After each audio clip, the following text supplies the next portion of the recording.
Rav David Menaché, bonjour, Boker Tov. Merci beaucoup d'être avec nous ce matin. Nous allons lire demain dans les Baté Knesset la fameuse paracha, au moins en France, en Israël, parce qu'en France ils sont décalés, et en diaspora ils sont décalés d'une semaine. Alors en Israël, en Eretz Israël, on va lire la paracha de Béalotra avec au cœur de cette paracha la Ménorah. Et la Ménorah, on le sait, Rav David Menaché, c'est un sujet de prédilection pour vous. Alors quel est l'angle que vous avez, quel est le message, ou en tout cas l'enseignement que vous voulez nous livrer autour de cette Ménorah, de sa centralité dans le Mishkan de l'époque? Alors, voilà que Parashat Nasso relate le jour de l'inauguration du sanctuaire. C'est, autrement dit, la résidence divine qui vient s'installer en terre après 2249 ans d'absence depuis le Gan Eden de la faute d'Adam Arishon. Dieu avait quitté le monde. Et il a dit après, alors ça va, vous avez fait tchouva, alors je viens résider parmi vous. Alors il y a deux parachutes dans toute la Torah qui relatent ce plus beau jour de l'histoire universelle, que Dieu vient résider à nouveau sur terre, dans le Mishkan. Et alors, il y a deux parachutes, la parachat Shmini et la parachat Nasso. Quelle différence? Pourquoi deux? Parce que l'un, il relate cet événement Beklalut, c'est-à-dire dans ses généralités, et l'autre Bepratout, dans ses détails, qu'est-ce qui s'est passé. Alors, si c'est le dévoilement de la présence divine, ne t'étonne pas de voir que parachat Shmini, c'est la 26e parachat de la Torah. 26, c'est Yud Kevavke, la valeur numérique, qui se dévoile. Combien de versets il y a? 91 versets dans cette paracha. Et pourquoi 91? Parce que le nom de Dieu, il s'écrit Yud Kevavke, ça vaut 26, mais il se lit Amonai, qui vaut 65. 26 plus 65, ça fait 91. Autrement dit, toutes les références de ces parachutes, elles sont là à te dire le cadre dans lequel la présence divine se dévoile. Alors, ça c'est en introduction parce que je voudrais quand même qu'on parle de la Ménorah, n'est-ce pas? Et voilà, j'arrive. Alors, justement, j'arrive. Alors maintenant, la deuxième paracha, c'est paracha de Nasso. On va dans les détails. Et si dans les détails, alors c'est quoi dans les détails? C'est la plus grande paracha de la Torah. Oui, 172. Eh bien, parce que, qu'est-ce que tu vois? 176 versets. Alors, pourquoi dans les détails? Comment? Mais tu peux prendre sigma de 1 à 26, c'est-à-dire la valeur cumulative de 1 jusqu'à 26. 1, 2, 3, 4, 5 jusqu'à 26, ça te fait 351. Traduit en lettres, c'est Nasso, de là que tu vois même que le nom de la paracha, il le relate. De quoi il s'agit? Du dévoilement de la présence divine, mais en détail. Maintenant, qu'est-ce qu'il en est? La fin de toute cette inauguration, c'est l'allumage de la Ménorah. Mais alors pourquoi elle glisse dans une autre paracha, la paracha 36e? C'est ça la question qui se pose. Alors, la réponse, c'est ça, que quoi? Que la Torah, elle veut nous enseigner également la fête des Lumières. Qui est quoi? De la Ménorah. Oui. Et quand c'est Hanouka. Combien tu allumes des lumières? 36. Alors la paracha de Béalotra, c'est la 36e paracha de la Torah. Tu piges. D'ailleurs, si je ne m'abuse, le 8e jour de Hanouka, on lit à la fois les derniers psukim de la paracha de Nasso et les premiers psukim de la paracha de Béalotra. Exactement. Alors ceci étant dit, alors maintenant on va centraliser notre attention sur cette paracha de Béalotra. Viens, Rabbi Shimon, tu dis comment allumer la Ménorah? Il y a 4 versets qui sont écrits en 196 lettres. Pourquoi 196? C'est 4 fois 49. Et ce grand verset-là, ce grand secret de l'allumage de la Ménorah, c'est un des 70 secrets qui tapissent toute la Torah. Vous savez qu'il y a Shivim Panim la Torah. Shivim Panim, c'est-à-dire 60 facettes de la Torah. 60 modalités expliquées parce qu'il y a 60 secrets. Et 70, qui les a dévoilés 70, à Moshe Rabbeinu, à Kadosh Baruch Hu, quand il lui a parlé? Dans quel verset? Alors je me suis dit, il doit y avoir, s'il y a 70, tu dois y avoir 70 fois, toute la Torah. J'ai pris toute la Torah, j'ai scanné tout l'heure, j'ai trouvé 70 fois, de là, que maintenant si tu vas prendre chacun, tu vas comprendre de quel secret il s'agit. C'est le 49e des 70. Là, celui de la Ménorah. Oui, qui s'écrit en 4 fois 49 lettres. Et c'est le 49e des 70. Tout 49. Pourquoi 49? Parce qu'on vient de passer Shavuot. Oui, ça doit être 49. Parce qu'il y a 7 lumières de la Ménorah. Et ces 7 lumières de la Ménorah, c'est 7 au carré. Pourquoi 7 au carré? Parce que ici, il te dit, Rabbi Shimon Bar dans le Zohar, dans la même paracha de Baalotra, 152, il te dit, tu ne peux pas t'imaginer qu'est-ce qui renferme là-dedans. Chaque chose de la Torah, elle renferme en elle des secrets énormes. Il faut décoder tout ça. Et comment décoder tout ça? Et il lui dit, il y a 4 dimensions qui sont dans la Torah. Quelles sont ces 4 dimensions?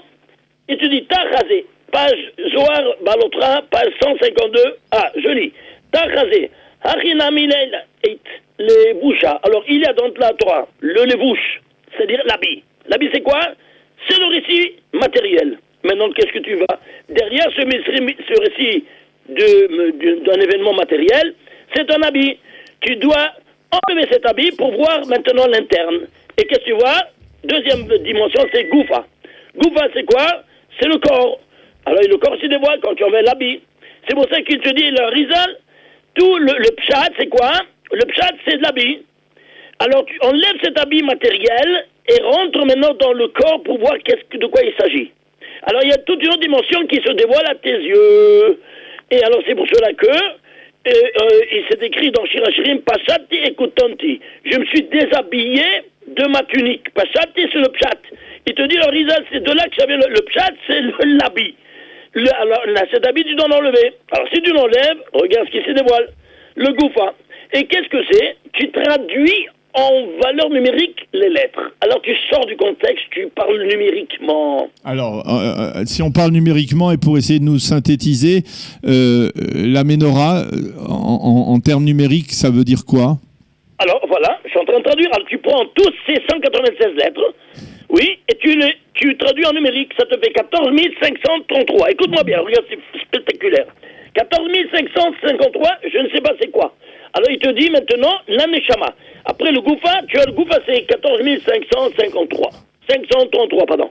Alors maintenant, il y a la Neshama dans le corps. Ben, la Neshama est invisible.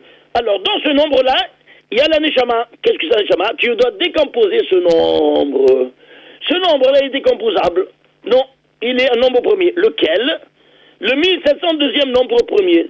Tu m'entends? Oui, je vous entends, mais je vous suis pas. Mais c'est difficile de vous suivre. Je vous entends, mais je vous suis pas. 14 non, parce que j'ai pas de machine à calculer avec moi là. C'est pas grave, toi, tu peux pas calculer ça. C'est des nombres premiers. Il faut avoir tout le système. Alors, ça c'est le 1702e nombre premier. C'est clair? Ça c'est la Neshama. Alors maintenant c'est la Neshama. Et après, Neshama d'Enshama. Il te dit, le 4e niveau encore plus élevé, c'est quoi? Tu vas décomposer ce nombre et tu vas aller à la base. De quoi il s'agit? Mais où est la menorah là dans tout ça? Maintenant je suis sorti de cet habit de l'allumage de la menorah, que c'est un habit matériel. Oui. Et je vais maintenant voir de quoi il s'agit. C'est ça le problème, tu dois savoir de quoi il s'agit. Alors tu vas voir maintenant la Neshama, comme ça tu diras Bishman Baruchai. Alors tu le décomposes. Ce 14 533, tu le trouves que c'est un 1702e nombre premier. Et tu sais de quoi on parle maintenant? Tu vas comprendre tout. Tu vas prendre tous ces 49, tu vas prendre le 49e verset de la Torah. Le 49e verset de la Torah, et te dit, voyons Hashem Elohim, Dieu a dit, il n'est pas bon à l'homme d'être seul, je vais lui faire une aide à ses côtés. Ishtabbar Shemo. Ce 49e verset de la Torah, il vaut 1702. Autrement dit, de quoi on parle dans l'image de la menorah? D'un homme qui se marie. Aha. Et c'est pour cela qu'il commence la paracha des Baalotra. Il te dit, Rabbi Yehuda Patach. Rabbi Yehuda, il ouvre. Le début de toute de paracha, il te dit, Vehu kechatan yosek bechupato. Il s'agit d'un hatan qui sort dessous la choupa. Pourquoi? Parce qu'il s'est marié quand tu l'allumes. Et du coup, ça rentre. Je vais te montrer tout de suite de quoi il s'agit. La hauteur de la menorah, elle est 18 effards. C'est la hauteur moyenne de chaque homme. Ah oui. À la tête de la menorah, il y a 7 lumières. À la tête de l'homme, il y a 7 orifices. Ok. À la tête de la menorah, et regarde ce parallélisme. À la tête de la menorah, il y a 6 qui sont symétriques et un central. À la tête de l'homme, il y a 6 orifices symétriques et un central, c'est la bouche. Au niveau de la menorah, la tige centrale, elle s'éteint jamais parce qu'elle est tamide. Au niveau de l'homme, la bouche, elle s'éteint jamais, pète, jusqu'à 120 ans, elle s'éteint jamais de parler. Tu vois ce parallélisme? Oui. Alors maintenant, où est la femme? Ah oui, alors, où est la la femme? menorah, c'est un instrument porteur de lumière.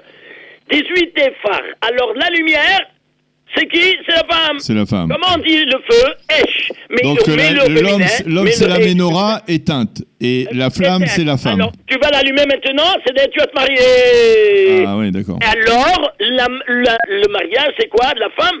C'est le feu. C'est pour ça que Isha c'est le Esh au féminin. Attention, ça brûle. C'est pour ça qu'il faut jamais donner la main aux femmes qui c'est pas ta femme. C'est clair? Oui. Alors, ceci étant dit, voilà donc que ici, on parle ici que l'homme, il doit être marié.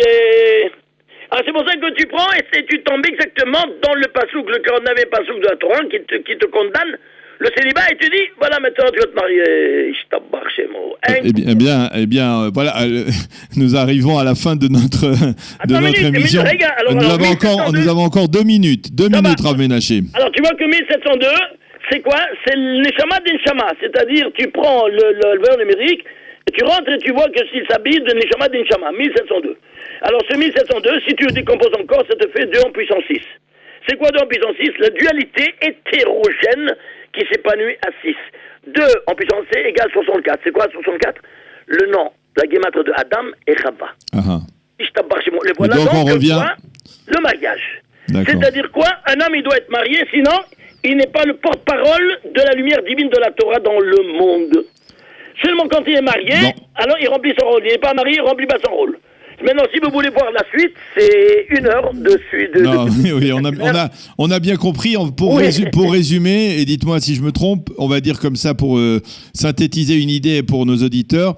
La menorah, c'est l'homme. Il y a un lien numérique entre la menorah et l'homme, entre le feu de cette menorah que l'on allume et la femme. Et ensemble, ils forment une unité. Voilà. Une unité, il représente le symbole de ce que doit être un couple dans la tradition d'Israël. Très bien dit. Pour terminer, j'invite les auditeurs, s'ils veulent voir la suite, rentrez dans le site internet ravmenaché.fr, vous suivez la suite fabuleuse avec tous ces chiffres. C'est ça, voilà. Si vous voulez mieux comprendre et vous approfondir sur la menorah, le Rav Menaché est l'expert, on peut le dire, en la matière. Et donc, Rav David, c'est le nom du site, c'est Rav Menaché, ravmenaché, CHE.fr. Eh bien, Rav David Menaché, merci beaucoup d'avoir été avec nous ce matin sur Studio Kalita pour nous éclairer, c'est le cas de le dire, sur la menorah. On vous souhaite de passer une agréable journée et Shabbat Shalom. Shabbat Shalom à tout le monde.